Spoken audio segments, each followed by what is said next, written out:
अलका जी, महाराज जी आपके चरणों में दंडवत प्रणाम। महाराज जी, मैं आपसे क्षमा मांगना चाहती हूँ। जब भी मैं जप करती हूँ तो आपसे और राधा रानी से अर्थ मांगती हूँ महाराज जी। कोई बात नहीं, जो चाहिए वो मांगते रहिए। जिस दिन श्री जी चाहेंगी, जैसा चाहेंगी, या तो कामना की पूर्ति कर देंगे या कामना ही हटा देंगे। हम उनके बच्चे, हम कहाँ जाएं? हमें भूख लगेगी तो भोजन मांगेंगे, हमारे अंदर कामना है तो कामना मांगेंगे। आप कृपाल हो, ऐसा कृपा करो कामना ही ना रह जाए।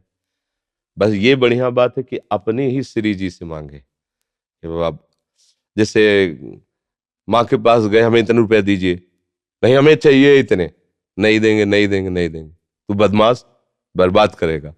तो ये बात माँ से ही हो सकती है, दूसरे से नहीं हो सकती। आप दूसरे से रुपये मांगो तो कहेगा हमारा काम करो, जाओ उसको 5 थप्पड़ मार के आओ, 100 रुपया देंगे। दूसरा आपको फंसाने का काम करेगी, लेकिन माँ 5 थप्पड़ मारेगी, 1 रुपया नहीं देगी, क्योंकि जानती है ये बिगड़ जाएगा। और अगर जानती है कि ठीक से चल जाएगा तो 11 मांगने पर 21 दे देगी। तुम चिंता क्यों करते हो? बस ऐसे ही अनंत वात्सल्य लिए हमारी श्री जी हैं। अगर हमारे रुपया मांगने से हमारा जो सुख का हेतु भगवत प्राप्ति छूट जाएगी तो नहीं देंगे। अगर लगता है हाँ सही ढंग से प्रयोग की आवश्यकता है तो बिन मांगे दे देंगे। पर हम मांग रहे हैं तो हम श्री जी से मांगे, हम ये नहीं कहते ना मांगो। तुम्हें जो भी अंदर लगता है कि मांगना चाहे तो अपने प्रभु से मांगो, क्योंकि ये वही देंगे जिससे आपका कल्याण होगा। और नहीं तो फिर नहीं देंगे, चाहे जितना मांगते रहो। और अगर ना भी मांगो तो जब जो आवश्यकता होगी वो देख रहे हैं। चाह और आवश्यकता में अंतर होता है, ये ध्यान रखना। चाह में और आवश्यकता में अंतर होता है। आवश्यकता पेट भरने की, चराचर जगत को देते हैं। चाह है कि इस होटल का आवे, इस होटल, तो अब फिर तुम्हें परेशान होना पड़ेगा। आवश्यकता है तन ढकने की, भगवान सबको, जिनको वस्त्र से तन नहीं ढकना होता उनके रोए ऐसे दे देते हैं कि तुम्हारे शॉल कंबल उनकी गर्मी से फेल हैं। वो ऐसे उनके रोए ऐसे होते, सर्दी छू भी नहीं सकती। देखो कितने कृपालु हैं। जिन पक्षियों को भगवान खुला रखते हैं उनमें ऐसे रोए देते हैं कि जिससे उनका शरीर हिट बना रहे। भगवान बड़े कृपालु हैं। अब हमको चाहिए कि अमुक कंपनी, तो चलो मेहनत करो। नहीं, सबके लिए यथा योग्य भगवान वस्त्र भोजन आवश्यकता की वस्तु देते हैं। चाह की पूर्ति के लिए आपको फिर क्रियाएं करनी पड़ेंगी। और अचाह हो जाओ तो भगवान स्वयं जिम्मेवारी ले लेते हैं। भगवान आपको वैसे ही पोषित करेंगे जिससे आप भ्रष्ट नहीं होगे। अगर चाह करनी तो फिर आपको क्रियाएं करनी पड़ेगी, फिर मेहनत करनी पड़ेगी। पंकज जी चंडीगढ़ से, राधा वल्लभ श्री हरिवंश। महाराज जी आपके चरणों में कोटि कोटि प्रणाम। महाराज जी, मैं माँ दुर्गा का भक्त हूँ। माँ दुर्गा के दर्शन करना चाहता हूँ, तो मैं क्या करूँ कि वो जल्दी आ जाए महाराज जी। जब बच्चा माँ की गोद में बैठना चाहता है तो सबसे पहला उसका कार्य होता है खिलौने खेलना बंद करता है। माँ उसके पास खिलौने भेजती है। जितना वो माँ की तरफ बढ़ने की कोशिश करेगा, माँ कार्यरत है तो उसे खिलौना भेजेगी, दे दो ये सब। वो अगर उन खिलौने से ना खेले, रोए, तो फिर घर के किसी सदस्य को प्रेरणा करती है, बिटिया उठा ले गोद में थोड़ी देर। वो उससे भी चुप ना हो तब फिर वो दौड़ के आ जाती है। भाव, पहले हमको इन भोगों का त्याग करना होगा जिन भोगों में हम खेल रहे हैं। फिर हमारी अनुकूल मांगे हमारे सामने आएंगी, माँ से ना मिलने के लिए बाधा बनकर। हम उन मांगों को भी जो सोचा था, चाहा था, वो मिले, पर हम उसे स्वीकार न करें और रोते ही रहें, तो फिर मां नहीं रुक सकती। वो तो वात्सल्य में कुपुत्रो जायते क्वचिदपि कुमाता अनुभव। फिर वो आकर के साक्षात, पहले हमारी सामर्थ्य तो होनी चाहिए माँ के दर्शन हो। हमारी माँ कोई प्राकृतिक माँ है क्या? आद्या शक्ति अनंत महामहिम है। वो ऐसी थोड़ी कि इन प्राकृतिक नेत्रों से ऐसे, जैसे अपनी अम्मा को ऐसे देख लेते हैं ऐसे। वो केवल तुम्हारी माँ थोड़ी, जगत माता है। और वो आद्या शक्ति है, ईश्वरी है। कोई ऐसे थोड़ी कि ऐसे देख लोगे। पहले भोगों का त्याग करो और उनकी शरण में होकर के अंदर से उनके नाम मंत्र, उनके विज्ञ जो महापुरुष जन है उनसे मंत्र लेकर और उनके भावना से भजन करो। माँ का साक्षात्कार रामकृष्ण परमहंस जी ने जब के सिद्ध हो गए ना, फिर माँ का दर्शन कोई खिलवाड़ है? फिर कृष्ण और काली में कोई अंतर थोड़ी उन्हें दिखाई दे रहा था। पूरा जगत उन्हें भगवत स्वरूप नजर आया। तो माँ का साक्षात्कार मतलब ब्रह्म साक्षात्कार।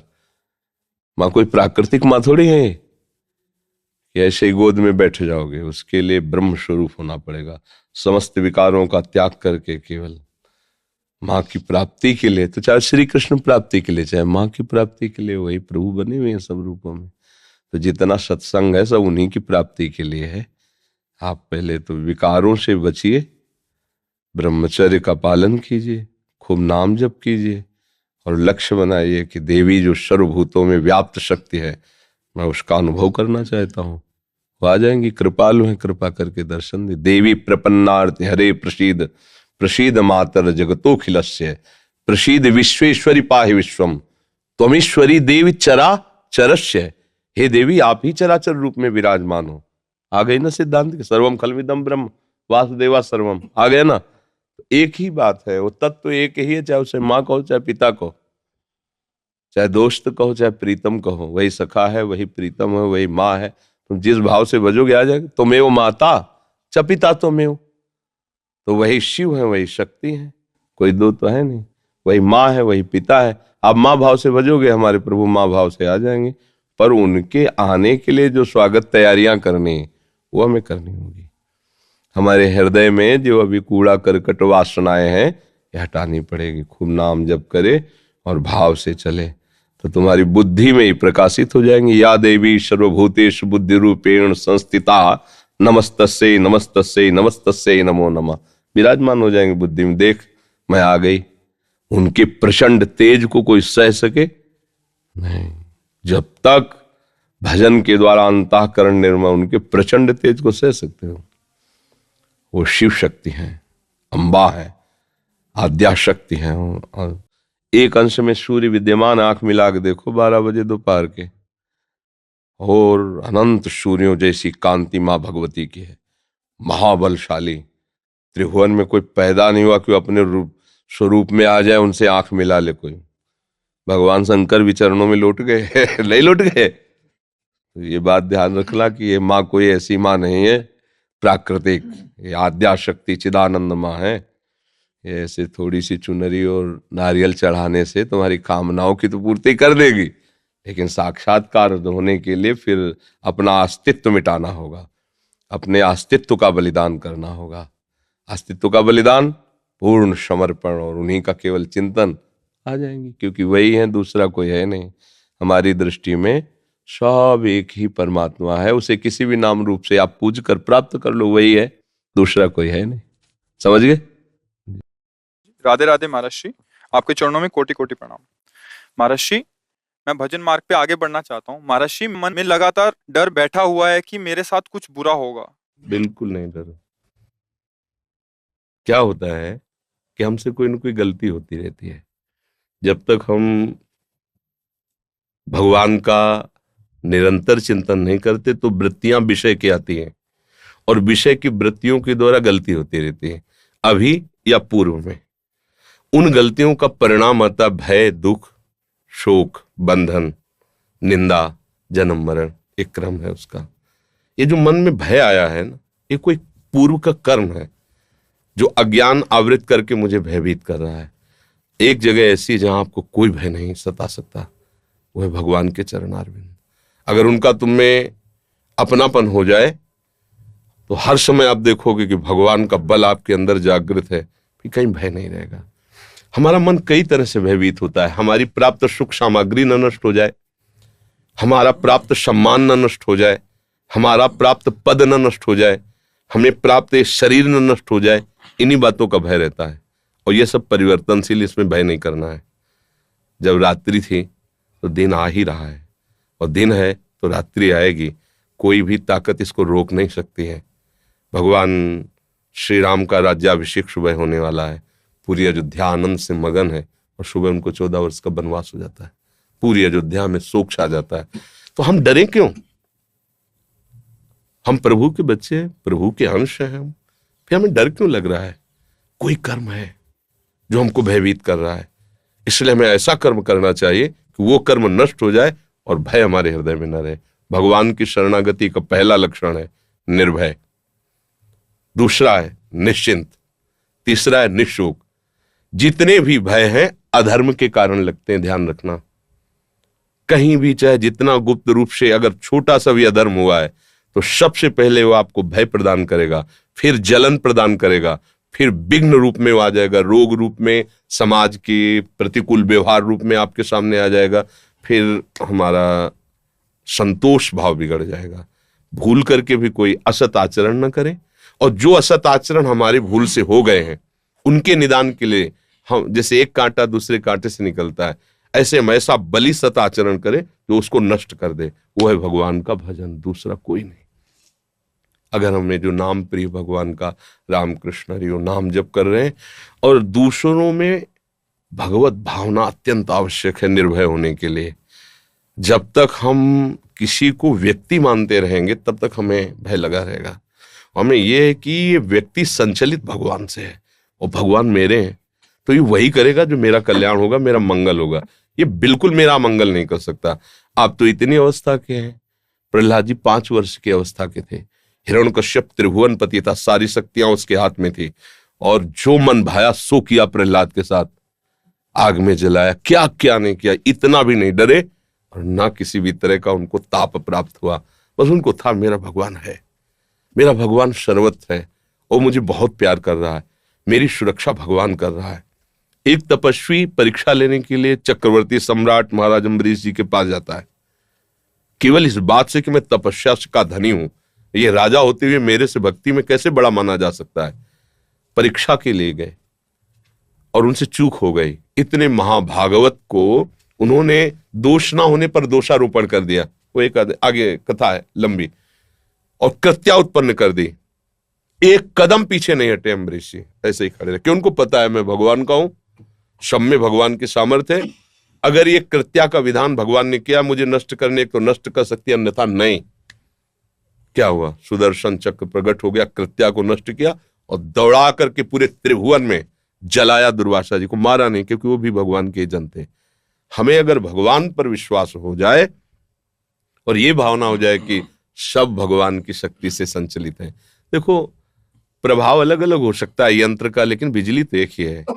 हीटर में, कूलर में, चाहे वो शीतलता प्रकट करे, वह गर्मी प्रकट करे, या कोई कार्यरत हो या अकार्य, बिजली तो बिजली है। ऐसे ही कोई दुष्ट स्वभाव वाला है या अच्छे स्वभाव वाला है, वह या क्रियारत है या शांत है, सब में भगवत तत्व विराजमान है। हमें ये बात आ जाएगी, तुम निर्भय हो जाएंगे, निश्चिंत। मेरे पास जो कुछ है वो कितना है, इतना छोटा सा है, अनंत ब्रह्मांड है। उन ब्रह्मांडों को रचने वाले भगवान को कितना समय लगा है ब्रह्मांड रचने में, इतना। इसे निमेष कहते हैं, इतना निमेष, भ्रकुट विलास, इतना भ्रकुटी विलास सृष्टि लय हुई, इतने समय में रच गया है। तो मेरे मालिक हैं। अगर किसी कारण से मेरा पद जाता है, मेरा प्रभाव जाता है, मेरी संपत्ति जाती है, मेरी अनुकूलता जाती है, तो मेरे स्वामी 1 सेकंड में इससे बड़ी अनुकूलता दे देंगे। मसका ही करें, बीरन चीज अजय ही मसकते। वो ब्रह्मा को मच्छर बना सकते हैं, मच्छर को ब्रह्मा बना सकते हैं। जो चेतन को जड़ करे, जड़े करे चैतन्य। जब इस बात पर विश्वास होगा तो आप निश्चिंत हो जाएंगे और आप कभी शोकित नहीं हो सकते, क्योंकि आपके पास जैसे पारसमणि मिल जाए तो किलो 2 किलो सोना चोरी हो जाए तो आपको शोक नहीं होगा, क्योंकि आप उससे जितना चाहो बना सकते हो। ऐसे भगवान अपने हो गए, भगवान से हमारा संबंध हो गया, तो त्रिभुवन की राज्य लक्ष्मी जाने पर भी आपको शोक नहीं होगा, क्योंकि माँ लक्ष्मी उनके चरणों को सहलाती रहती है। वो प्रभु मेरे यार हैं, मेरे मित्र हैं, मेरे गुरु हैं, मेरे पिता हैं, मेरी आत्मा है। तो निश्चिंतता, निर्भयता, निशोकता तभी रह सकती है जब हम प्रभु का आश्रय ले और निरंतर नाम जप का अभ्यास करें। अंदर ही अंदर जो नाम आपको प्रिय हो वो स्मरण करते रहें और कभी दूसरे का अहित ना होने दें। भगवान ने जो आपको सेवा दी, जो आपको पावर दिया, वो भगवान का पावर है। आप उसका प्रयोग करके भगवान की पूजा कीजिए। अगर लगता है ये अधर्म है तो चाहे कोई मारे भले हमें, हम उसका साथ नहीं देंगे। अगर लगता है धर्म है तो चाहे कोई मारे हमें, हम उसका साथ नहीं छोड़ेंगे। इसमें भगवान प्रसन्न हो जाते हैं। भगवान धर्मो रक्षति रक्षता, जो धर्म की रक्षा करता है धर्म। अब अपने लोग क्या हो गए हैं, हमारी बुद्धि जो है वर्तमान के सुख भोगों में इतना आसक्त हो गई कि इन सब बातों की तरफ, वो तो भगवान की आपके ऊपर कृपा है जो आप ये प्रश्न करके समझना चाहते हैं। नहीं, पदाधिकार और विषय सेवन और प्रगट में वर्तमान भोगों की बाहुल्यता में सुख बुद्धि, ये इस मार्ग की तरफ चलना ही नहीं चाहती। वर्तमान की प्रभुता में ही डूबी रहती है, फिर उसका भविष्य बहुत गिरा हुआ होता है। क्योंकि अगर हमारे सत आचरणों के प्रभाव से पद मिला है, सेवा मिली है, और अगर हमने सत आचरण अब संग्रह नहीं किए तो पूर्व के खत्म हो जाने के बाद हमारी गति खुद हम देख लेंगे कि हमारा निर्णय क्या होगा। ये टिकाऊ नहीं है, न ये शरीर टिकाऊ है, न ये पद टिकाऊ है, न ये संपत्ति टिकाऊ आपके पास जो है। ये कभी किसी और की थी, ये पद किसी और का था, कल किसी और का होगा। ये सृष्टि का क्रम है। आपको सेवा मिली है, सेवा कर लीजिए और स्वामी को प्रसन्न कर लीजिए, तो ऐसा पद मिलेगा जो कभी परिवर्तन नहीं होता। वो उनके चरणारविंद है, उनका सानिध्य है। बैंक में कार्य करता हूँ और लोग जो लोन के लिए अप्लाई करते हैं उनका निवारण होता है। तो आज के समय में देखता हूँ कि वो बहुत टारगेट बेस्ड होता है। हमें एकदम लक्ष्य होता है। बैंक वाले कुछ आपको देना ही है, कस्टमर कहीं से लाओ कुछ करो, बस आप भागते रहें। कभी कभी तो लगता है कि हम किस चीज़ों के पीछे भाग रहे हैं, इसका क्या होगा। हाँ, अभी आपके ऊपर भगवान की कृपा है तो बुद्धि काम कर रही है, लाभ ले लो इसका। इसको एक मनोरंजन के तरीके पे लाओ, इसको ज्यादा मानसिक चिंतन में मत लाओ।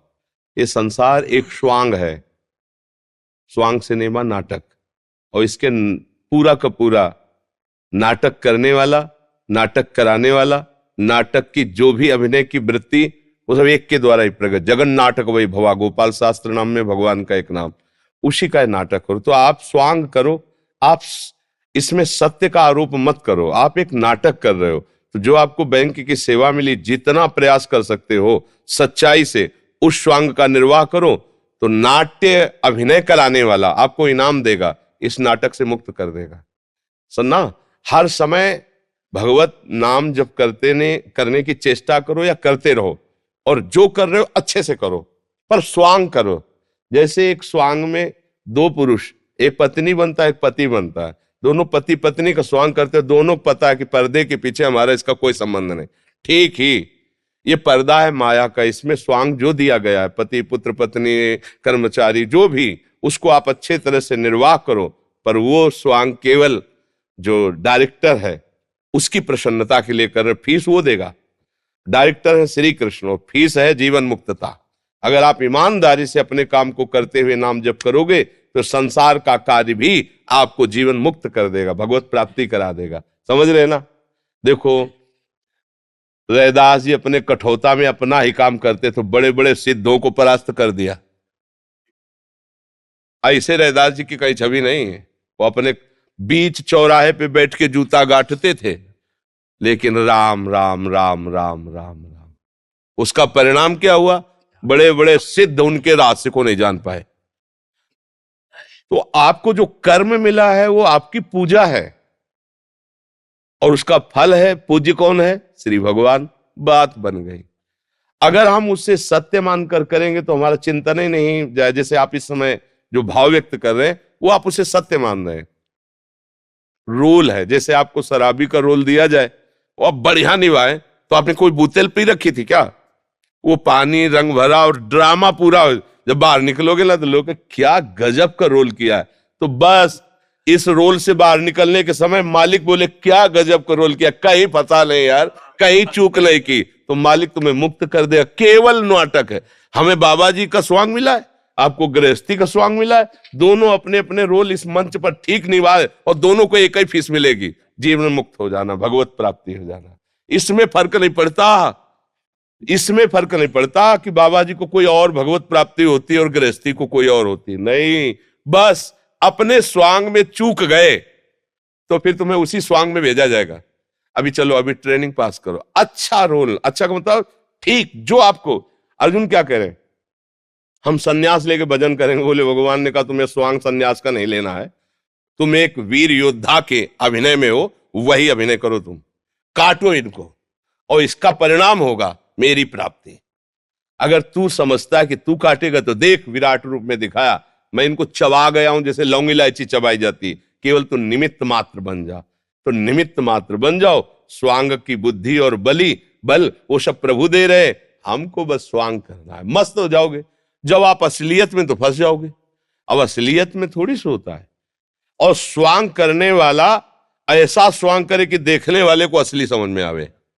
एक बार नाटक हो रहा था कि अंग्रेज लोग भारतीय स्त्री को मतलब कष्ट दे रहे थे, एक गरीब परिवार को ऐसे, तो वही एक भारतीय बहुत सुलझे हुए नेता बैठे, जूता उतारा, मारा मंच से ऐसे, जो अंग्रेज बना हुआ सीधे लगा। उसने माइक पकड़कर कहा, आज तक मुझे इनाम जो नहीं मिला वो मिला। मेरे अभिनय से तन्मय हो गया और तन्मय होकर इसने सच्ची बात मान ली। यही अभिनय की महत्ता है।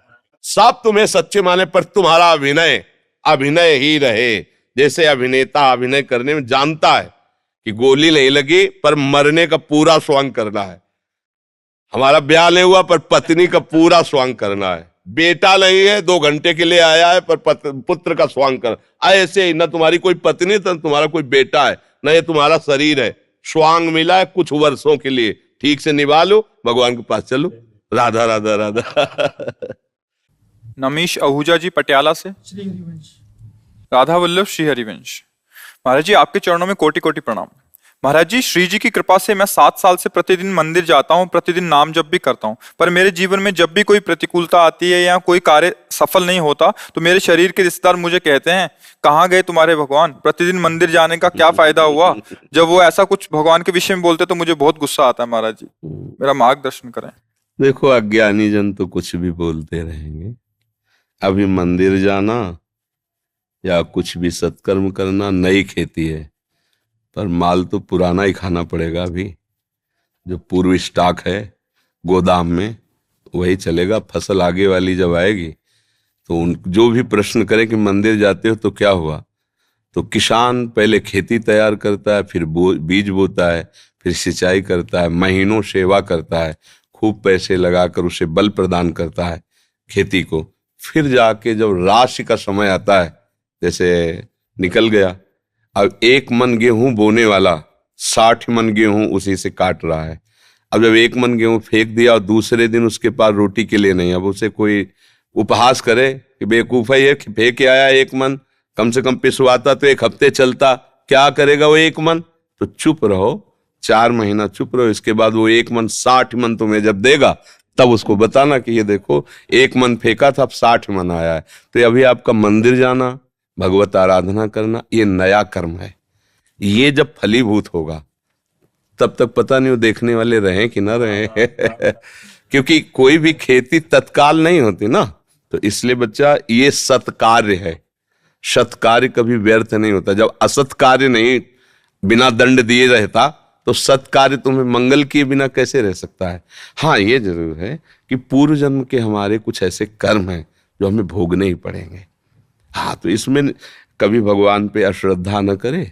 हाँ, उसको जैसे हम कई बार सत्संग में सुनाया है, उदाहरण से बात समझ में आ जाती है। 1-2 मित्र थे, स्कूल में साथ पढ़ते थे। जब थोड़े सयाने हुए तो एक गलत मार्ग में चला गया। धनी घर का था, शराब पीना, वैश्यागमन करना, जुआ खेलना, बस ऊट पटांग गनत।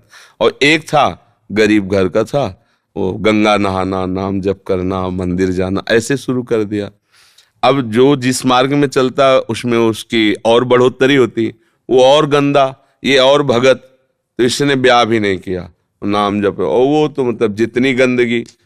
एक दिन दोनों मित्रों की मिलान हो रही थी, वो उधर से आ रहा था और ये इधर गंगा नहा के नाम जप करते हुए जा रहे थे। तो जे देखा मित्र से इतना बड़ा खजूर काटा होता ना, इतना बड़ा काटा पार कर गया। वो भगवान का नाम लेते हुए बैठ गए और वो लॉन्ग बूट पहने हुए नशे में एकदम। बोले, देख लिया तेरे भगवान ने क्या किया, पूरा जीवन हो गया ना गंगा नहाते हुए, अब क्या, देख मेरे पास वैभव, क्या कमी है। लोग जहां जाते 4 लोग आओ बैठते, मौज मस्ती, कहते थे हमारे साथ रहे, मौज मस्ती में रहेगा। अब इतना कह के तो चला गया। 4 कदम बढ़ने पर उसको एक अटैची मिली जिसमें हीरे थे। लौट के फिर आए, बोले, देख रहे तेरे कांटा लगाओ मेरे। अब तो उसका विश्वास नष्ट हो गया कि यार मतलब वास्तविक कुछ नहीं है ये सब, गंगा नहाना है सब, चला गया। इतने में जब किसी का विश्वास टूटता है तो भगवान उसको, जैसे आपको यहां भेज दिया, या भगवान स्वयं समझा देंगे, क्योंकि विश्वास भगवान पे किया ना तो वही समझा, ये ड्यूटी है उनकी, वो समझा देते। कोई ऐसा शास्त्र पढ़वा देंगे, कोई प्रवचन सुनवा देंगे, अच्छा ऐसा आपके या अंदर ही विवेक जागृत, ये उनके हाथ का बात है, वो क्या करते हैं। भगवान एक ब्राह्मण के रूप में वयोवृद्ध तपस्वी, अरे बेटा तुम्हारे कांटा लग गया क्या, राम राम। बोले, नाम मत लो, पूरा जीवन हो गया नाम लेते हुए, हमको क्या मिला, वो हमारा मित्र है, शराब पीता, व्यभिचार करता, नाना प्रकार के, और देखो उसे अटैची में, यहाँ भोजन की व्यवस्था नहीं, पूरा जीवन हो गए। बोले पहले कांटा निकाल लेने दो। वो भगवान थे, सर से कोई पीड़ा नहीं। कहा बेटा तुम देखना चाहते हो कि उसको ऐसा क्यों है, तुम्हें ऐसा क्यों है? तो जैसे टीवी चल दे ना सीरियल, ये देखो चिप लगा दे तो पूरा सीन, और उसको पूर्व जन्म का सीन दिखाई देने लगा कि ऐसा भयानक पापाचरण पूर्व जन्म किया था, इस जन्म में इसी क्षण सूली की सजा मिलनी थी। उससे पूर्व में राजा लोग सूली की सजा देते थे। सूली के एक भाले जैसा यंत्र ऊपर से जाके छोड़ दो, गुदा द्वार में ऐसे घुस जाए, वो तड़पता हुआ कितने घंटों में, मतलब बहुत बुरी मृत्यु, बहुत बुरी मृत्यु, जैसे क्रूश की सजा, गाड़, बहुत बुरी मृत्यु। वो तुम्हारे इस भजन के प्रभाव से सारे पाप नष्ट हो गए, एक खजूर के कांटे में निकल गया। अब तुम्हारे पाप नष्ट हो गए, अब ये पुण्य और पीछे का पुण्य दोनों मिल रहे हैं। आगे चलकर तुम्हारी ऐसी उन्नति होगी जो सदा सदा के लिए सुख प्रदान करेगी। और इसका पूर्व जन्म का इतना पुण्य था कि इस समय इस प्रांत का ये राजा होता, पर इसने व्यभिचार करके, पाप करके सारे पुण्य नष्ट कर दिए। अब इसको जो एक अटैची में हीरे जवाहरात मिले खाली, बस समाप्त उसका पुण्य। इसको जहां भोगेगा तहां पूर्व का पाप और अभी का पाप जब मिलेगा तो ऐसे ब्लास्ट होगा कि देखने लायक नहीं रहेगा ये। अब उसको विश्वास हुआ कि हाँ ये बात, बोले तो कभी हम नहीं छोड़ेंगे भजन। बोले हाँ, भजन व्यर्थ नहीं होता।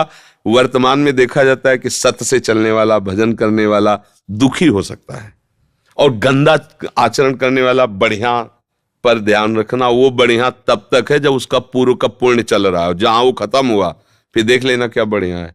रावण की खोपड़ी को जब बंदर लात मारते थे ना, कटी हुई खोपड़ी, तो मंदोदरी रो के कह रही थी, राम विमुखस हाल तुम्हारा और रहा न कोकुल रोवन। एक समय था कि जब चलता था रावण तो पृथ्वी कांपती थी, दिग्गज चिकाड़ते थे।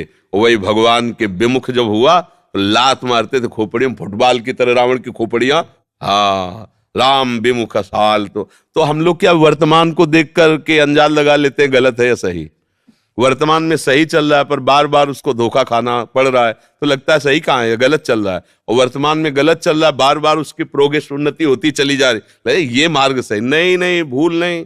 सत मार्ग कभी गलत नहीं हो सकता और गलत मार्ग कभी सत्य नहीं हो सकता, और सत्य की कभी पराजय नहीं है। थोड़े दिन देखो, पांडवों को वनवास हुआ, लेकिन हस्तिनापुर का चक्रवर्ती सम्राट का अभिषेक महाराज युधिष्ठिर को ये हुआ, काट के फेंक देंगे पूरा परिवार कौरवों का, है ना। थोड़ी दिन के लिए दुर्योधन दुशासन सब फूल रहे थे, वो बेचारे कष्ट पा रहे थे वन में, लेकिन परिणाम भगवान श्री कृष्ण और धर्म जिसकी तरफ है, जय उसी। तो थोड़े दिन कष्ट मिलना कोई मतलब बुरी बात नहीं, परिणाम बढ़िया हो ये बात देखें। थोड़े दिन मौज मस्ती हो, परिणाम तो फिर परिणाम। अब मौजे मस्ती में तो जेलें भरी हैं, ये जेल काहे भरी है, यही भरी है। बुद्धि भ्रष्ट हो गई, गलती कर दी, आजीवन सजा, आजीवन कारावास। भैया कभी अपने विश्वास को विचलित मत होने देना, है ना। वो ऐसी शक्ति हमें देना दाता, मन का विश्वास कमजोर होना। कहीं से भी बात हो, अपनी बात, अये हे प्रभु मुझे ऐसी सामर्थ्य दो कि आपके प्रति कभी मन का विश्वास कमजोर न होने पाए। ये माया करेगी, लोग ऐसा उपहास करेंगे, बड़े भजनानंदी मन के, हो गई ना किडनी फेल। दूसरे के लिए बपली कह रहे, हो गई ना किडनी फेल, क्या अब ये प्रोग्राम पीछे का चल रहा है नहीं। हमारी नई खेती है, ये देख लो नई खेती है। आप नौजवान राधा राधा ऑफिसर रैंक के लोग नौकरी छोड़कर बाबा जी बने बैठे, ये हमारी कमाई है, और ये हमारे पीछे की कमाई है। पूर्व जन्म का कोई पाप, माँ के गर्भ से ही ऐसी रचना की किडनी की कि अब जाकर कोई फेल हो गई। ये गर्भ से ही होता है, पॉलिसिस्टिक किडनी डिजीज, ये एक रोग होता है जो माँ के गर्भ से इसकी रचना होती है, ये वंशानुगत आता है। तो किसी के कहने से क्या है भाई, सब संसार में अपने अपने मन से चल रहे, वो कुछ भी बोल सकते, भगवान को गाली दे सकते, ले भगवान को गाली दे, तो किसी के मुंह में नहीं लगना, अपनी बात समझना है। बड़े भाग्यशाली हो जो तुम मंदिर जाते हो धर्म भाव में। शराब तो नहीं पीते होगे? हाँ, पीना भी नहीं, हाँ कोई भी तो समझता, ठीक है। ये नकारात्मक जो सोच होती है पाप के कारण बनती है, मलिन मन के कारण बनती है। जैसे पुण्य हो तो नकारात्मक क्रिया में भी सकारात्मक सोच हो जाए, और पाप जोर कस जाए तो सकारात्मक क्रिया में भी नकारात्मक नास्तिकता आ जाए। ये पाप का होता है। नाम जप करो, पाप नष्ट होंगे, चिंतन बदल जाएगा। चिंतन जो ही सकारात्मक होगा, आनंद आ जाएगा, आस्तिकता बढ़ेगी, सकारात्मक सोच बढ़ेगी, आनंद बढ़ेगा। नास्तिकता बढ़ेगी, नकारात्मक सोच बढ़ेगी, तो खूब आप अनुभव करके देख लीजिए, हृदय जलेगा और बड़ी से बड़ी उन्नति में भी आप अवनति का अनुभव करेंगे, बड़ी से बड़ी सफलता में भी आपको असफलता ही आंत लगेगी। और अगर सकारात्मक सोच है तो असफलता में भी आप सफलता ढूंढ लेंगे।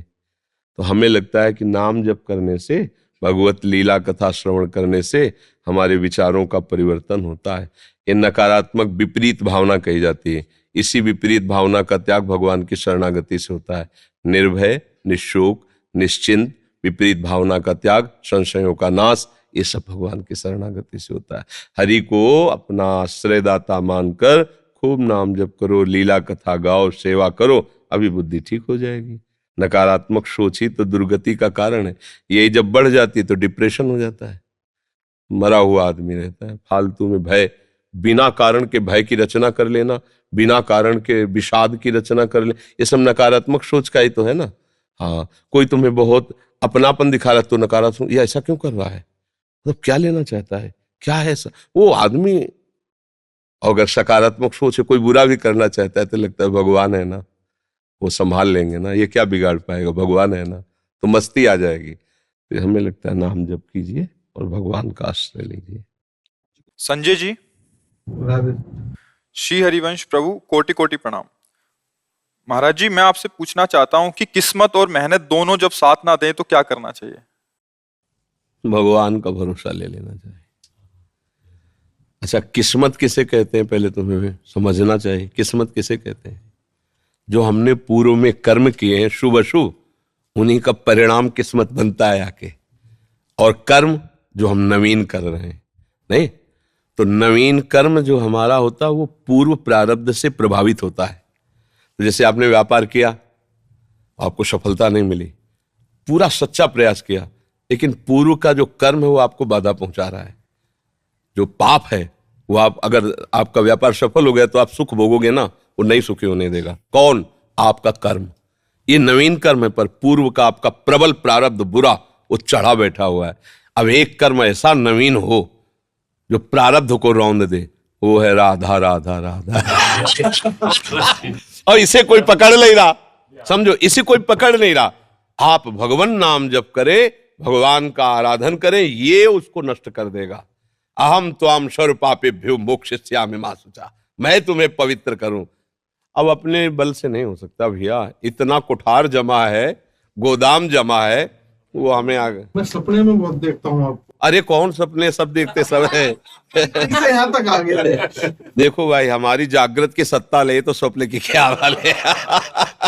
अब जागृत की तुम्हें वो स्वप्न नजर आ रहा है, हमें ये सब स्वप्न नजर आ रहा है। उमा कहो में अनुभव अपना, सत हरि भजल जगत सब सपना। रमन आनंद श्रीवास्तव जी, महाराज जी आपके चरणों में कोटि कोटि नमन।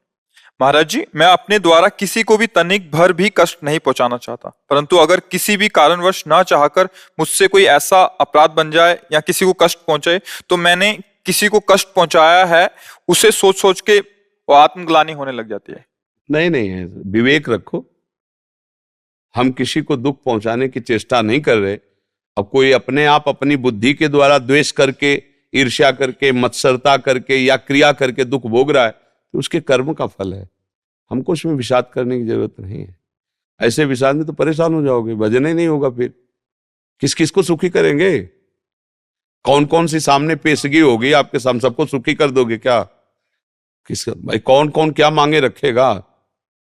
कोई चाहेगा कि तिलक मत लगा यार, हमें अच्छा नहीं लगता। क्या यार कंठी बांधे नाटक, हमें अच्छा नहीं लगता। बहुत से हम किसकी अच्छा लगने की बात, हमको क्या अच्छा लगता है, शास्त्र सम्मत है कि नहीं, वैसे चलना है। तुमको जो दुख सुख भोगने को मिल रहा है, तुम्हारा चिंतन, तुम्हारा कर्म है, हमारे द्वारा नहीं होगा।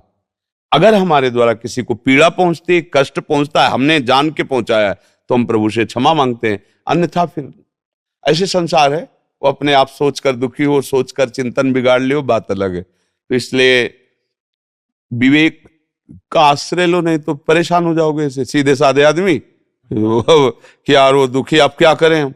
बहुत तरह के लोग होते हैं। देखो, अगर संसार में जीना है तो कुछ युक्तियां सीखनी पड़ेंगी।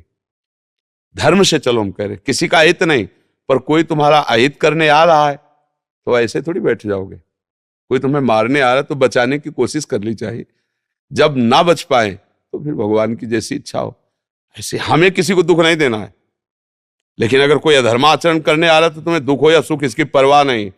अब नहीं तो अगर आप ऐसे बाबा जी बनकर साधु दोगे, घर के सब बर्तन छिला ले जाएंगे तुमसे, तुम्हें जीना मुश्किल कर देंगे। एक बार नारद जी निकले तो एक गांव के लोगों ने कहा कि यहाँ का एक सांप बाम्बी में रहता है, बड़ा भयंकर, पूरा गांव डरता है। तो नारद जी दिव्य भाषा संपन्न भी थे, बाम्बी के पास गए, उसको बुलाया, निकल है, बोले देखो आज के बाद किसी को काटना नहीं फिर हम तुम्हें दंड देंगे। जो आगे 2-3 दिन बाद उधर से निकले तो घायल पड़ा था। बोले तुम्हारी दशा कैसे? बोले आपने की है। बोले हमने क्या किया? बोले रोक दिया था ना कि काटना नहीं, अब जो आता है वो ईंटा डंडा मार, हम बाहर निकलना मुश्किल है। बोले फुसकारने के लिए थोड़ी मना किया था, काटो मती, लेकिन फुसकार ऐसी मारो कि कोई नजदीक लावे, समझ रहे हो ला? तो ये जो सांसारिक लोग होते हैं, काटो मत, लेकिन फुसकार तो रखो कि तुम्हारी भाव में इतनी दम होनी चाहिए। अरे जीवन जीने के लिए मिला, पवित्र जीने के लिए मिला है। हाँ, धर्म पूर्वक चलो, कोई अधर्माचरण कर रहा है तो तुम्हारी आंख में दम होनी चाहिए कि रेखा मत पार करना। रेखा पार हुए तो देखो एक तरफ भीष्म जी हैं और एक तरफ भगवान हैं, और जब भीष्म विपक्ष में खड़े तो तान के बाण श्री कृष्ण को मार रहे, साक्षात श्री कृष्ण, और उन्हीं के सेवक है, उन्हीं के भक्त है। खेल खेलना सीखो। कुछ एकदम सरल हृदय के जल होते ना, तो उनको लगता है किसी को दुख न पहुंचे, किसी को क्षोभ, अब ये मुंह बनाए कैसे इसको प्रसन्न करूं, तो कभी नहीं प्रसन्न कर सकते। तुम ये लिख लो, हम अपनी बात कहते हैं। मान लो तुम तो गृहस्थ में रह के सोचते हो हम बाबा जी हैं, हमें लगता है मेरे द्वारा कभी किसी को भूल कर भी असंतुष्टता ना हो, और जब कोई असंतुष्ट जरा से दिखाई देता है तो मुझे लगता है क्या मेरे से गलती हो गई। फिर विचार आता है क्या वो अपनी सोच में असंतुष्ट है तो उसे हम कैसे सुधार सकते हैं। वो हमारी बात माने तो अभी सुखी हो जाए, तो हम भी नहीं सुधार सकते। अगर आप सुधरना ना चाहो ना तो हम भाए बाएं लगे रहेंगे, क्या होगा? आप बात मान लो, अभी बात सुधर जाए। और संसार तुम्हें अच्छा कहे कभी नहीं कहेगा, पक्का समझ लो, किसी भी तरह राजी नहीं है ये। एक आदमी घोड़े को लेके जा रहा था, पिता थे उसके और वो था, पिता थोड़े बूढ़े थे, तो उन्होंने कहा पिताजी आप बैठ जाओ, हम पैदल चल रहे हैं घोड़ा पकड़। 4 लोग मिले, बोले यार इस बुड्ढे को शर्म नहीं आता, लड़के को पैदल चलवा रहा है, घोड़े पे स्वयं बैठा जा रहा है। बोले बेटा तुम बैठ जाओ। आगे बोले जवान हो, शर्म आनी चाहिए, बूढ़ा पैदल चल रहा है, तुम घोड़े पे बैठे हो। बोले आओ पिताजी तुम भी बैठ जाओ। दोनों बोले आराम का घोड़ा मिला होगा तभी दोनों चढ़े उसमें। बोले दोनों उतर जाओ, दोनों उतर। बोले से बेवकूफ घोड़ा खाली जा रहा तुम, अब वो करे तो क्या करे आप? अब हमें ये बताओ कि घोड़े वाला करे तो क्या करे? संसार जी ले दे, किसी की मत सुनो, दोनों आराम से बैठो और यात्रा करो। ये संसार अगर कि ये ना कहे तो कभी ये मानने वाला नहीं। चुप हो जाओ तो वो गाली देगा, बोलने लगो तो वो गाली देगा। शांत अपने मार्ग में चलो, धर्म से चलो, तुम्हें लोग क्या कहते हैं ये सुनना बंद करो, तभी आगे बढ़ सकते हो। नहीं तो इस मार्ग में या कहीं भी आप देखो, जो लोग अपना कमा रहे हैं, धर्म से चल रहे हैं, पड़ोसी ही उसको नष्ट करने के लिए विधान बनाते रहते हैं, वो जलते रहते हैं। अगर आप अपने को भगवान की शरण में रखकर भजन मार्ग में नहीं चलोगे तो ऐसे ही झगड़ा होता रहता है। आपस में घर परिवार के झगड़े और जेल और थाना पुलिस सब वो भोगते रहते हैं। विवेक है नहीं, पशुओं की तरह जीवन व्यतीत करते। नाम जप करो, किसी को कष्ट मत दो। अगर कोई दुखी हो रहा है तो उसका भाग्य, उसका विचार, उसका चिंतन, हमारे द्वारा कष्ट नहीं दिया जा रहा है। दिनेश कुमार जी बिहार से। राधा वल्लभ श्री हरिवंश। महाराज जी, बचपन से ही स्वामी रामसुखदास जी महाराज जी के शरणागति पुस्तक पढ़कर भगवत शरणागति के मार्ग पर चलना शुरू किया, परंतु कोई प्रगट में मार्गदर्शक नहीं होने के कारण पतित हो गया, ब्रह्मचर्य अधोगामी हो गया।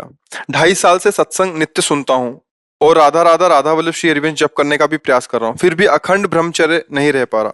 कृपया मार्गदर्शन करें कि अब अखंड ब्रह्मचर्य रहकर आपके द्वारा।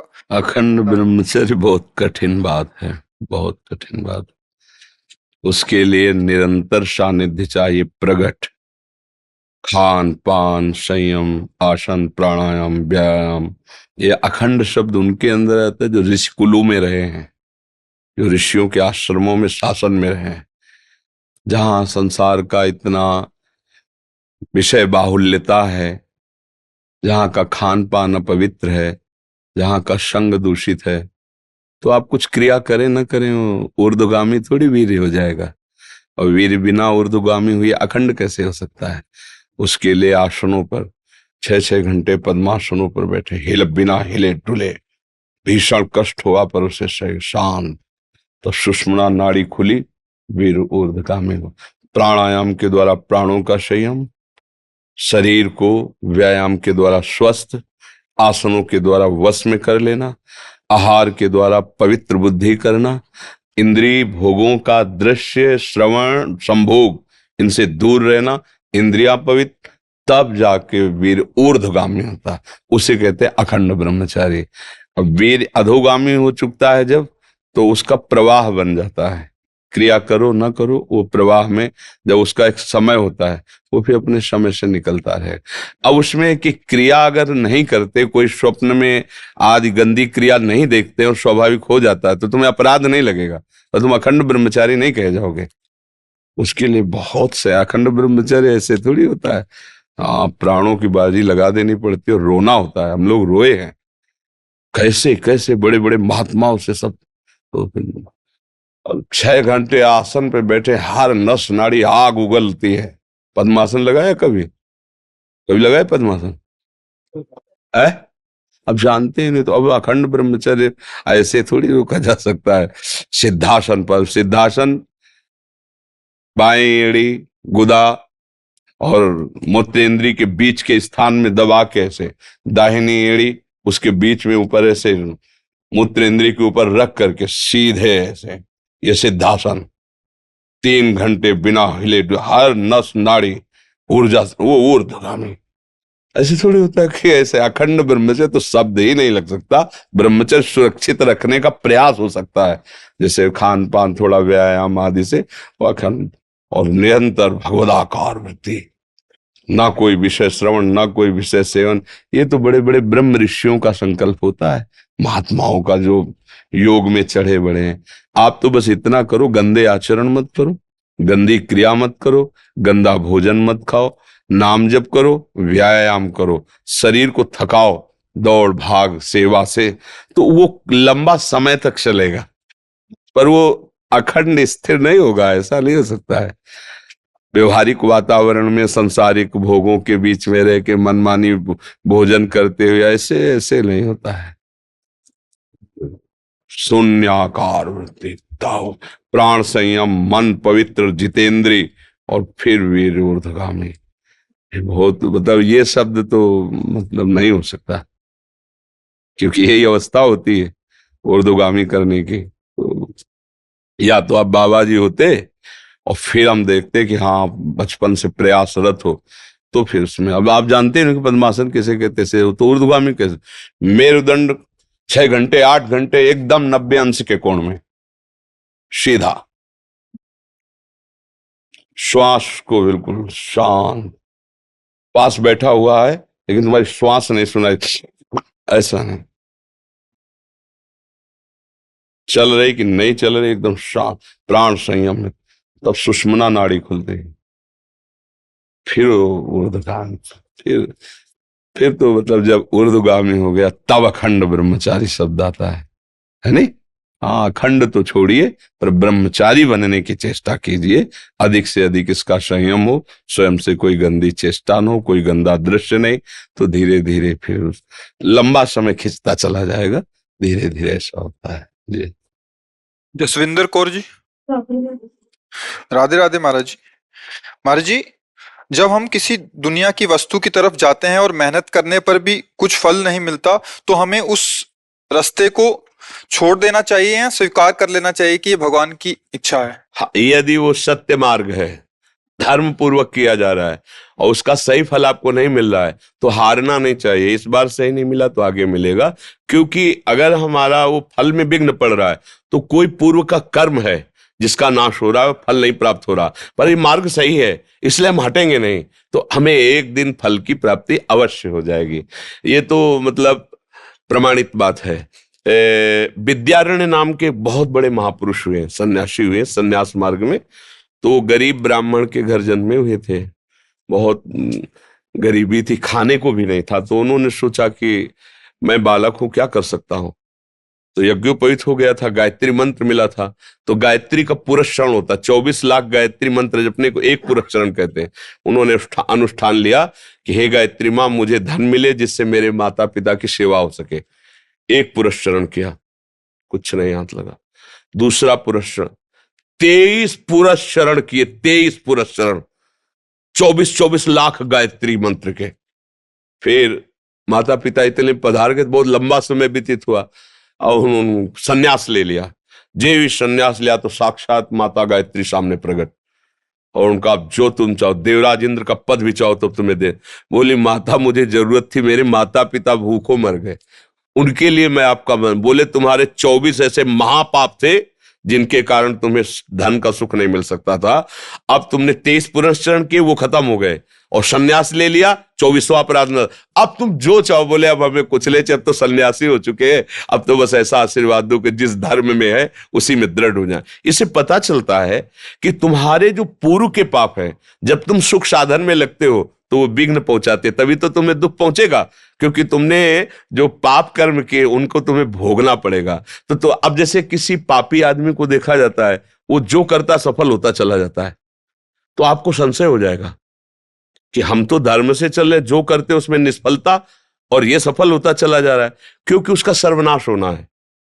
उसके थोड़े पुण्य हैं, उन पुण्यों के प्रताप से सफल हो रहा है और खूब पाप कर रहा है। तो पीछे का पाप और अभी का पाप जब जुड़ेगा, ये पुण्य खत्म हो जाएंगे, मिटिया मेट हो जाएगा। जिसे नहीं कहते मिट्टी में मिल गया, परिवार का परिवार सब, राज वैभव सुख मित्र सब मिट्टी में मिल जाएगा, धूर धूसरित हो जाएगा। और धर्म से चल रहा है, भले 2-4 सब्जी नहीं है, एक दाल रोटी या एक नमक रोटी खाता है, लेकिन परिवार स्वस्थ, और धीरे धीरे धीरे वो दीपक की तरह प्रकाशित होगा, हाइलोजन की तरह जल करके फ्यूज नहीं हो जाएगा। इसलिए धर्म से चलोगे तो हम मानते हैं कि आपका पूर्व कर्म आपके सुख में बाधा पहुंचाएगा, लेकिन वो नष्ट हो जाएगा कर्म, और जहां वो कर्म नष्ट हुआ बाधा वाला, तो आपको सुख प्राप्त होना शुरू। इसलिए धैर्य पूर्वक चला जाता है।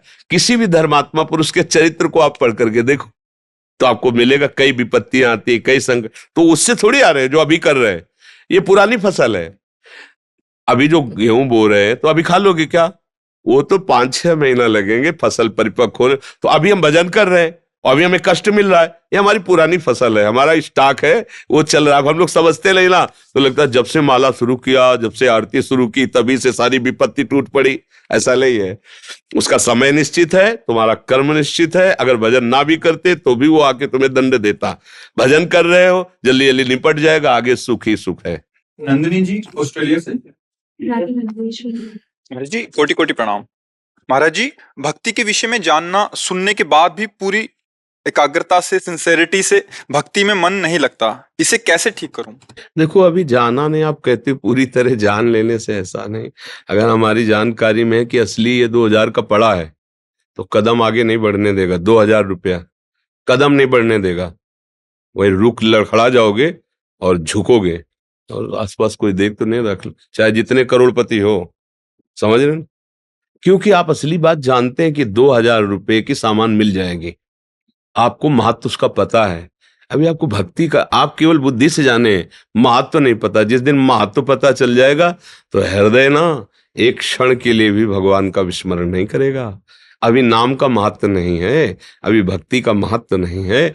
बातें बना लेना देखो अलग बात होती है, बातों को सुन लेना अलग बात होती है, बातें सुना देना अलग बात होती है, लेकिन उसका महत्व जागृत हो जाना। जैसे कंजूस आदमी 1-1 रुपया बचाता है, 1-1 रुपया बढ़ाता है और 1-1 रुपया संभाल के रखता है, ऐसे ही भक्तजन जो महत्व जान गए, आधा आधा आधा एक श्वास में और अधिक नाम जप लें, और अधिक। और कोई अगर कह दे कि तुम भजनानंदी हो क्या, एकदम बचाता नहीं, हम तो केवल भगवान के सहारे जी रहे, काम से भजन हो रहा, बचाता है बचाता है, तब दिव्य भक्ति का रस आ जाता है। अभी महत्व नहीं जाना, सुनते रहिए, जब आपकी समझ सच्ची हो जाएगी तब तद विस्मरणेन परम व्याकुलतेति। जैसे आपका रोज 5000 रुपया की प्रॉफिट होती है व्यापार में, और 1000 रुपया का घाटा, मान लो आप 4000 प्राप्त करें, तो आपको कैसा लगेगा? केवल 1000 में आपको उदासी लगेगी ना कि यार, मतलब कैसे 1,000 का घाटा कैसे हो गया? लेकिन आप नाम जप करते हैं, 1 घंटा नाम नहीं जपे, भूल गए 24 घंटे में। वो अखंड स्मरण करना भक्त का स्वरूप है। आपको कभी रोना आया, कभी व्याकुलता आई, तो क्या महत्व जाना है? 1,000 का महत्व जाना है तो भले कहो कि कोई बात नहीं, लेकिन अंदर अंदर आपके चलेगा कि यार थोड़ी सी चूक हो गई। अगर हम प्रयास कर लेते तो 4 की जगह 6 भी कमा सकते थे। आज एक रोज 5,000 कमाते थे, आज 1,000। ये घाटा कैसे पूरा हो, आप सोचोगे। लेकिन दिन भर में आपने कितना भगवान का भजन छोड़ा, इसका कभी आपको गम हुआ, कभी दुख हुआ आपको? क्यों नहीं हुआ? क्योंकि महत्व नहीं भाई। 1,000 रुपए के बराबर भी नाम का महत्व नहीं है। देखो ना अपनी भक्ति को, देखो अंदर से। और यहाँ क्या कह रहे हैं? त्रिभुवन की राज्य लक्ष्मी देने पर भी जो आधे पल के लिए भगवान का स्मरण, वो भक्त है। भागवत शास्त्र ऐसा कह रहे हैं, त्रिभुवन की राज्य लक्ष्मी। हमारी हालत क्या है? 150 रुपए में घंटा 2 घंटा भगवान को भूल सकते। अब भूल क्या सकते? पूरा जीवन निकल गया, याद ही नहीं कर रहे। केवल वही भोग सामग्री, धन संपत्ति, पद प्रतिष्ठा, मान, बस इसी में। तो अभी भक्ति की बातें कर लेना अलग बात है, भक्ति में हृदय हो जाना ये अलग बात है। तो अब जैसे अपने लोग कहते हैं कि मैं भक्ति सुनता हूं, भक्ति जानता हूं, वो जान भी अनजान है। जैसे स्वप्न में आपने देखा मैं जग गया हूं और मैं बाजार गया, सामान लाया, बढ़िया भोजन बनाया, खाया, लेकिन सब झूठा था, क्योंकि आप सो रहे थे। स्वप्न में ही देखा। जब ये पता चलेगा जगने पर कि यार वो तो मैं सो रहा था, स्वप्न देख रहा था, कुछ नहीं, न बाजार गया, न कोई सामान लाया, न कोई भोजन बना, और हमने खा भी लिया, अरे ये तो सब झूठा था। ऐसे ही अभी वो बात नहीं आई जिसे भक्ति कहते हैं। भक्ति यहाँ का विषय होता है। न लाज 3 लोकन की, न वेद को कहो करे, न शंख भूत प्रेत की, न देव जच्छते डरे। जानते हो, भगवान का नाम चल रहा है, न शंख भूत प्रेत की, न देव जच्छते डरे, सुने न कान और की, द्रवे न और इच्छना। ये भक्ति को जाना है। अब आया है रंग भक्ति का। तो अभी स्कूल में पार्टी छुइया लेके जाने लगे हैं, लेकिन पीएचडी थोड़ी कर ली है। समझ रहे ला? भक्ति का रंग चढ़ जाना अलग है। भक्ति की बातें कहना और सुनना ये भी एक अंग है उसका, वो आप पहुंचाएगी, पर अभी नहीं। अभी तो लगो, जो सुना है उस पे। जब नाम का ऐसा महत्व हो जाए कि सबसे श्रेष्ठ तुम्हें नाम लगने लगे। अभी देखो, हम आपको भक्ति का रंग बताते। भक्ति में सर्वश्रेष्ठ भगवान होते हैं ना, सर्वश्रेष्ठ भगवान ही की तो भक्ति होती है ना। कोई मित्र आ जाए तो हम भगवान को भूल जाएंगे, कोई भोग सामग्री आ जाए भगवान को भूल जाएंगे। कहाँ है भगवान का स्थान? उस भोग सामग्री से भी नीचे है। भूला उसी को तो जाता है जो लघु होता है ना। क्यों? उसी को भूला जाता है जो हल्का होता है। आपके हृदय में भगवान कहाँ है? कितनी स्थान पर आपने भगवान को बैठा ला है? एक छोटी सी भोग सामग्री में, एक छोटी सी घटना में, दुखद या सुखद घटना में आप भगवान को भूल जाएंगे। कोई सुखद घटना आई तो भगवान से ज्यादा सुखद लगी ना, इसीलिए तो भूल गए ना। तो हम कहाँ भक्त हैं? जांच के देखो कहाँ भक्त है। कोई भी अभी ऐसी भक्ति का रंग नया कि भारी से भारी भोग सामग्री, सुख व्यवस्था, ऐश्वर्य या घबराहट या दुख हमें भगवान से विमुख न कर पाए, उसे भक्ति कहते हैं। खंड तैल धारावत अव्यावृत भजनात्, सब कार्य करते हुए भगवान का स्मरण चल रहा है। तो भक्ति का भी रंग नहीं आया।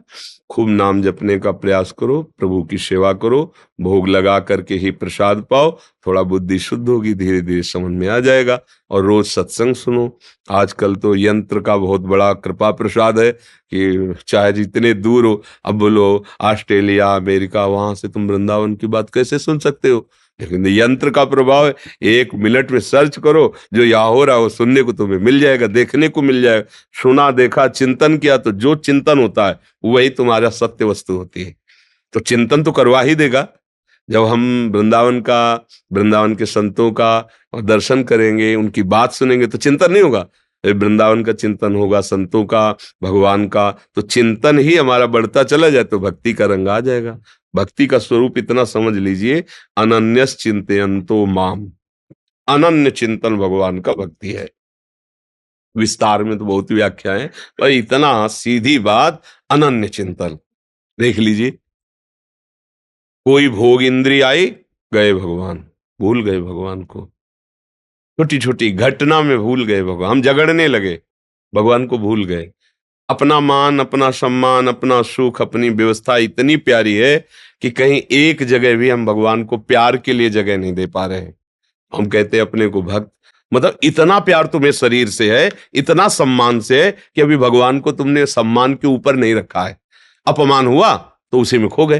अच्छा, सम्मान हुआ, जय हो, ये तो ऐसा भूल गए, उसका चिंतन होने, मतलब भगवान कहाँ है। खास बात अंदर से आंतरिक, ये जो संतों का चिंतन चलता है उसका है ये अनुभव की बात। और जब भगवान ऐसे स्थान पे है कि न अपमान, न सम्मान, न लाभ, न हानि, न दुख, न सुख, कोई भगवान के स्थान तक नहीं पहुंच पाया, तो अखंड स्मरण चल रहा है।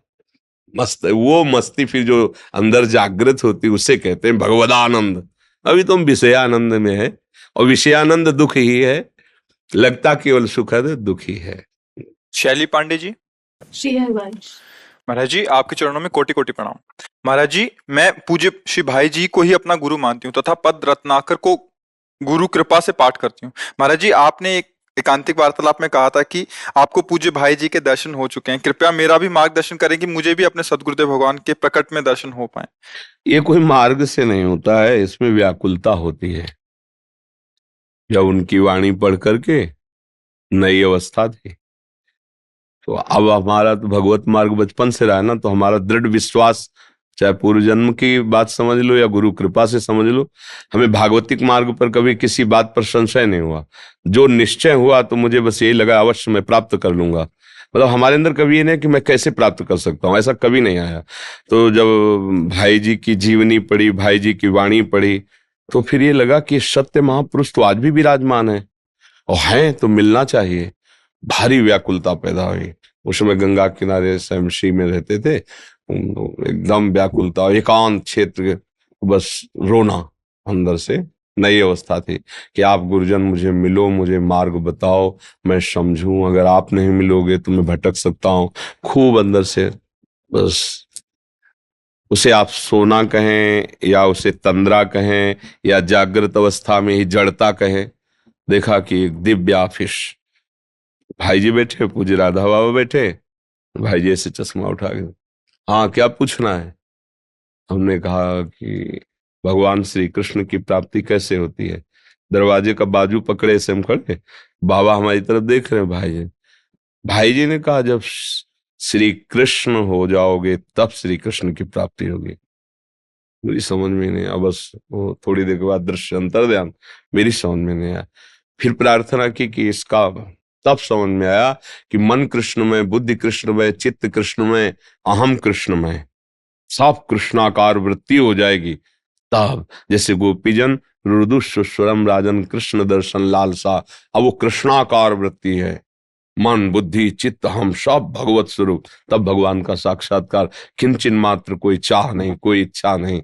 तब भाई जी की बात समझ में आई। एक बार यहीं यमुना जी में, यहाँ वृंदावन में यमुना स्नान प्रातः काल करके गोपेश्वर भगवान को जल अर्पित करते थे, क्योंकि संन्यास मार्ग का अवलंबन था, तब तक राधा वल्लभ जी के नहीं हुए थे। एकदम देखा भाई जी ऐसे दिव्य सहचरी बपू, ऐसे नील घाघरा और नील चोली ऐसे धार, तो देखा कि अरे तो भाई जी महाराज है एकदम ऐसे। तो जब हमारा प्राण तदात्म हो जाता है और हम व्याकुल हो जाते हैं, तो फिर दर्शन हो जाता है। वो हैं, क्योंकि भगवान और भक्त अभेद हो जाता है। अब वो भगवान में और भाई जी में इतना अंतर नहीं है, और वो हैं यही है, वृंदावन में है ना, क्योंकि प्रिया प्रीतम तो यही है ना वृंदावन में। तो हमारी व्याकुलता चाहिए। वो व्याकुलता ऐसा नहीं कह सकते कि इतना हो, ऐसी हो, जिया ना जाए अंदर की बात कि अब नहीं, अब अगर नहीं तो फिर प्राण निकल जाएंगे। बस उसी समय अनुभव होने लगता है, महापुरुष जन कृपा करने लगते हैं। इसमें कोई साधन नहीं, प्यार कोई सिद्धांत से, प्यार का अलग सिद्धांत होता है, प्रेम का एक अलग सिद्धांत होता है। उसमें कैसे जिया जाए, अपने प्राण प्यारे के बिना कैसे जिया जाए, चाहे इष्ट में हो या गुरुदेव में हो। जब ये बात आ जाती है तो दरस बिन दूखन लागे नैन, मीरा जी कह रहे हैं, दरस बिन दूखन, पूरी रात व्यतीत हो जाती है। हे गिरधर, पूरा दिन रास्ता देखते हो जाती है, कैसे कैसे, जबकि समाये हुए हैं रोम रोम में गिरधर। तो नाम जप कीजिए और उन्हीं से प्रार्थना कीजिए कि आप हमें दर्शन के पहले दर्शन की व्याकुलता दीजिए। ऐसी लालसा कि ब्रह्मादिक के भोग सब विषम लागत ताहि, नारायण ब्रजचंद की लगन लगी है जाए। मुझे आप चाहिए बस। तो वो एक जो पागलपन चढ़ता है ना प्रभु के लिए, वो उसका लिखा पढ़ी वाली बातें नहीं, वो अलग होता है। बिल्कुल उन्हीं से प्रार्थना कीजिए, वही ऐसी गति मति देते हैं। फिर और वो कहीं दूर थोड़ी है, जहां आप हो वही वो है। आपके हृदय में सबसे नजदीक वही है जिसे हम गुरु माना है, जिसे इष्ट माना है। हमारे हृदय से भी वो हमारे समीप नजदीक है, क्योंकि हृदय की रचना जो है ना, वो प्रकृति से है और वो परमात्मा स्वरूप है। हमारा अंश भी परमात्मा, वो प्रकृति के रचना से भी बहुत नजदीक हमारे हैं। पर जब हमारे अंदर इतनी व्याकुलता हो जाए, जैसे एक शिष्य ने पूछा गुरु जी से कि भगवान के दर्शन कब होंगे, उनका व्याकुलता आ जाए तब। तो कैसे कैसी व्याकुलता होती, बोले आओ चलते हैं यमुना स्नान करने, ले गए। और जो इस शिष्य डुबकी लगाई से ऊपर चढ़ बैठे, और थोड़ी देर तो सह गए, जब श्वास और दबा दिया एकदम। बोले गुरुजी अगर अब और रुक जाते तो प्राण निकल। बोले ऐसी व्याकुलता जैसी वायु लेने के लिए हुई ना, ऐसी प्रभु के लिए जिस उसी क्षण प्रभु मिल जाएंगे।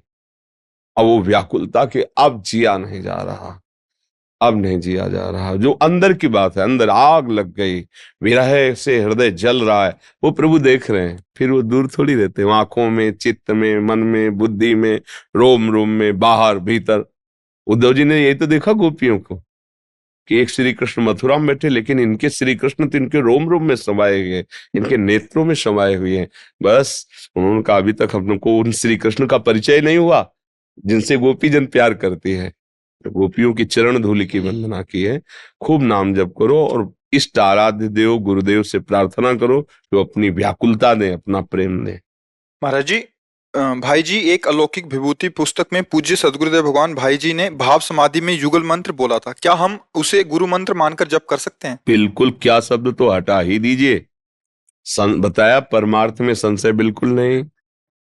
बिल्कुल जब हमने गुरु स्वीकार किया है तो उनका वो मंत्र हमारे लिए गुरु मंत्र है, और उसे स्वीकार करके ना कभी मुख से बोलिए ये बात और ना वो मंत्र, दोनों बात समझो कि क्या ऐसा नहीं, क्या शब्द हटा दीजिए। और आज से इस बात का प्रश्न नहीं होना चाहिए। हमारे गुरु हैं, हमने वर्ण किया है, मंत्र मिल गया है मुझे, हो गए, बस चुपचाप सिद्धांत से चलिए। अगर उसमें आपको ही संशय रहा तो फिर बात क्या बन गई? किसी से सपोर्ट की जरूरत है? हमने जिसका वर्ण किया किसी के सपोर्ट से है ना, कि वो सपोर्ट कर दे तो हम मान लें, वो सपोर्ट ना करे तो हम ना माने। नहीं तो हम सपोर्ट करो या ना करो, तुम्हारे सपोर्ट से ही मतलब नहीं। ब्रह्म ऋषि जन आकर सप्त ऋषि पार्वती जी से कह रहे हैं कि सुना है आप तपस्या कर रहे हो वर प्राप्ति के लिए जी।